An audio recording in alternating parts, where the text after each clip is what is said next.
I hold within my heart and my hands the epitome of Harding University. It is not only the weekly Bible classes. It is not only the lifelong relationships we will build here at this place. It is not only the daily chapel experience that we've all grown to love. I hold within my hand the chicken biscuit. Oh. Who had decided to do this? Can you smell the aroma? The aroma of goodness and glory wrapped between foil as it calls you from your classroom, as it calls you from your dorm room. Can you smell it? I do not know who was this genius, who decided, who invented, who discovered that they could take very thin and ever so lightly seasoned breast of chicken and lay it gently between two halves of buttery, flaky biscuit. I do not know who this man is, but if you're out there, I am warning you. I will seek you. I will look for you. I will find you. And I will kiss you. Because I can feel the crunch beneath my teeth as I bite into something that has been fried to perfection. I know why you're struggling in those classes. I know why you're doing poorly already. I understand why, because it is not only because you haven't done homework since you were in the 10th grade. I know why you're struggling with those classes, I know.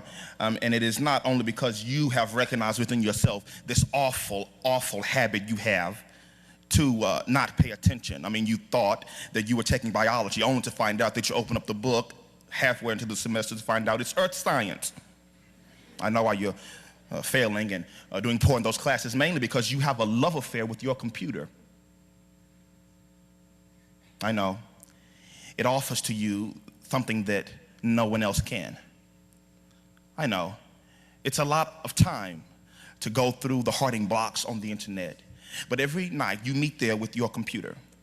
You meet there and you talk to it and it talks back to you. I know why you're doing so poorly in those classes. It's because it's a full-time job to comb through an addiction to pornography. Yes, I know why you wear those little skimpy outfits to the gym. I know why. I know why you wear the very, very, very tight shirts and the very, very tight shorts that appear to be your little sisters. I know exactly why you do that. I know, because this waistband around your waist, it's cutting off your circulation. You can't breathe. You're on the elliptical turning red. I know why. I know why you do that. It's because you dressed yourself this morning knowing that when you go to the gym, it's gonna that guy, it's gonna be him.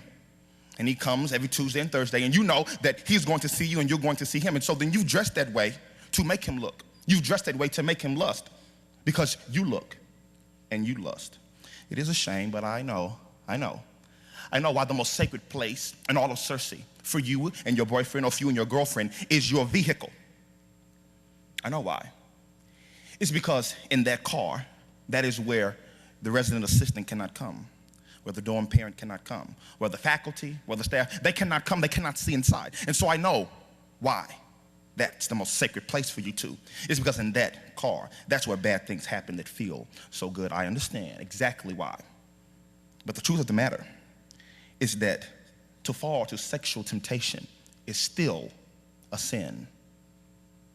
Notice here in 1 Peter, as he writes to the northern churches, he says this: therefore, since Christ suffered in his body, arm yourselves also with the same attitude, because whoever suffers in the body is done with sin. As a result, they do not live the rest of their earthly lives for evil human desires, but rather for the will of God.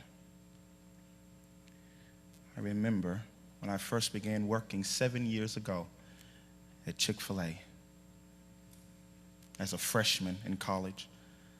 I can remember how I first took the job, and I walked in to do a walkthrough of the kitchen, and the thick smell of chicken was in the air. And to my right, there were all types of sauces. I mean, from barbecue to ranch to Polynesian. And on every surface, there was grease. And then I knew I was home. The chicken, it was so good. I mean, we would take it through this process whereby you would take the chicken, and then you take your thumb, and then you fillet the chicken down the middle to spread it apart, and then you would take to the flour, then into the milk, and then into the grease. I remember once whenever I was sitting here with a coworker, and I was doing this process, and I could feel the chicken between my hands and its juicy tendons underneath my fingers. And as I could feel it, I became hungry.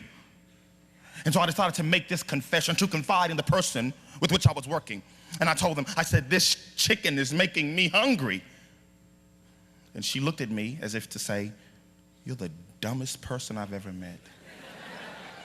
A look I get quite often. But the thing is, whenever she did that, I thought to myself, I said, well, no, it's not actually the chicken that's in my hand, but I'm hungry for something else. I hunger for this chicken in the end product after the grease, after it has been fried to perfection. It is unfortunate that these Bible classes in your life are like that. I understand. It is unfortunate. I know that they can be boring, and it is unfortunate. I know that you may think the book of Leviticus, why would anyone want to read, and what type of person would make us read a book like Leviticus? A book that is literally going to bore me to tears. It is unfortunate. You go to the class, man, on top of the boring book, you have a boring teacher, and you just can't get it together. It's just bad all the way around. You think, this book, why would any person read this? And then you reason within yourself. The only reason why anybody would read Leviticus was to be punished for their own sin. You sin, you read. And then when you read it in this class, it's so boring, you say, that it makes you literally bleed from your eyes. Which is a big problem, because in Leviticus 15, if you're a female and you have an issue of blood, you've got to be exiled from the village. Epic fail. It is unfortunate that here we are, and we are not growing closer to God. We wake up, and after a semester of the Bible class, we are no more strong in our relationship with God than we were at the beginning. It is unfortunate that the Bible class is the same way. We know that in Devos, we go to them every Wednesday, and sometimes we sing, and sometimes we even lead singing.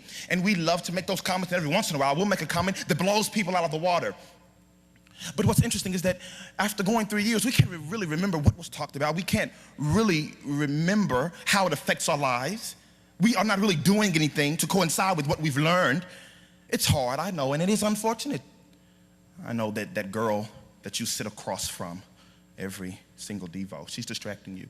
It's turned the Devo into a social club. I understand, it's unfortunate that you are hypnotized by her face. You are hypnotized by her long and flowing hair. You literally dream at night of her being on the 3rd floor of Cathcart and her throwing her hair out of the window and you climbing up. I understand, and it is unfortunate that after this Devo, we have learned not much.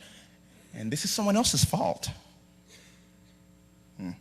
I know that it's unfortunate that we go to church, we hear these sermons, and we go with whole groups of friends, but our ministry in the church is non-existent.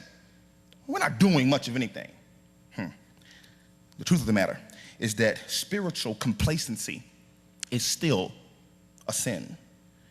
Listen here as Peter continues in the same conversation. He says, for you have spent enough time in the past doing what pagans choose to do, living in debauchery, lust, drunkenness, orgies, carousing, and detestable idolatry.